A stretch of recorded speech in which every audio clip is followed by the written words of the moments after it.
সবাইকে হাই। তো আজকে একটা ডেইলি ব্লগ নিয়ে এলাম তোমাদের সাথে। তো সকালে ঘুম থেকে উঠে প্রথমে 2 গ্লাস জল খেয়ে বাদাম খেয়ে 2টা বিস্কিট খেয়ে নিই। আমলকি খালি পেটে খেতে হয়, কিন্তু আমি এগুলো খেয়ে মাঝে মধ্যে তো ভাবলাম একটু পাস্তা করা যাক। তো ফ্রিজ থেকে সব কিছু খুলে রেখে দিয়েছি। তারপর আমি ডিমটাকে একটু ভালোভাবে অমলেট করে নিব। তো সকালে আমি মাঝে মধ্যে ডিম অমলেট করেও খাই, কারণ সবসময় সেদ্ধ ডিম খেতে ভালো লাগে না। গাইস, তোমরা জানো টমেটো আমাদের শরীরের জন্য কতটা উপকারী। তো টমেটো খাওয়ার চেষ্টা করি আমি বেশি।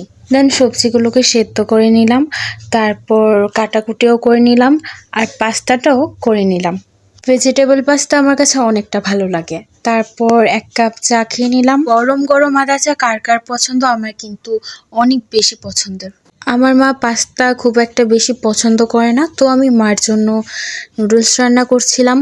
তো দেখতেই পাচ্ছ, টমেটো নিয়েছি, পেঁয়াজ নিয়েছি, ধনেপাতা আর কাঁচা লঙ্কা, আর ডিম দিয়েছিলাম।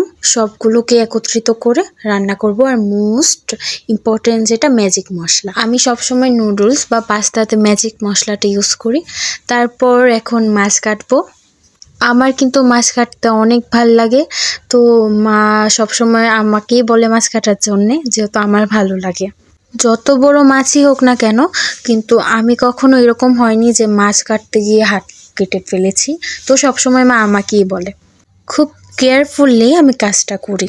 আমার মতো তোমাদের কার কার মাছ কাটতে ভালো লাগে তারা কমেন্ট করে জানিয়ে দিও। মাছটা কিন্তু একদম তাজা ছিল, একদম নড়ছিল। অনেকেই তোমরা আছো যারা নাকি মাছ কাটার সময় মাছের মাথার অংশটা আগে কাটো, কিন্তু আমি মাছের লেজের অংশটা আগে কাটি, কারণ আমার ওইভাবেই সুবিধা হয়। আর বড় মাছের আমি ঠিক ওইভাবেই কাটি। তো কাটাকুটি শেষ, আজকে এই মাছগুলো রান্না করবে। তো আমি এগুলো মাকে দিয়েছিলাম আর ওইগুলো রেখে দিয়েছিলাম। দেন মা পুজো দিয়ে দিয়েছিল, তো আমাকে প্রসাদ দিয়েছিল, আমি প্রসাদ খাচ্ছিলাম। আমার কাছে মাছের থেকে মাংসটা বেশি ভাল লাগে।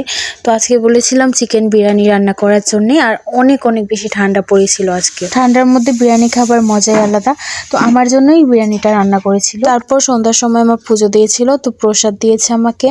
তারপর রাতে মা একটু পাতলা খিচুড়ি রান্না করেছে, যেহেতু অনেক বেশি ঠান্ডা, ঠান্ডার মধ্যে তো পাতলা খিচুড়িটা অনেক বেশি ভাল লাগে। তো খিচুড়িটা খেতে বেশ ভালোই লাগছিল। তো খিচুড়িটা অনেক গরম ছিল, আমি মাখতে পারছিলাম। আর সাথে ছিল বেগুন ভাজা, পটল ভাজা, সব রকমের ভাজা দিয়ে মেখে খাচ্ছিলাম।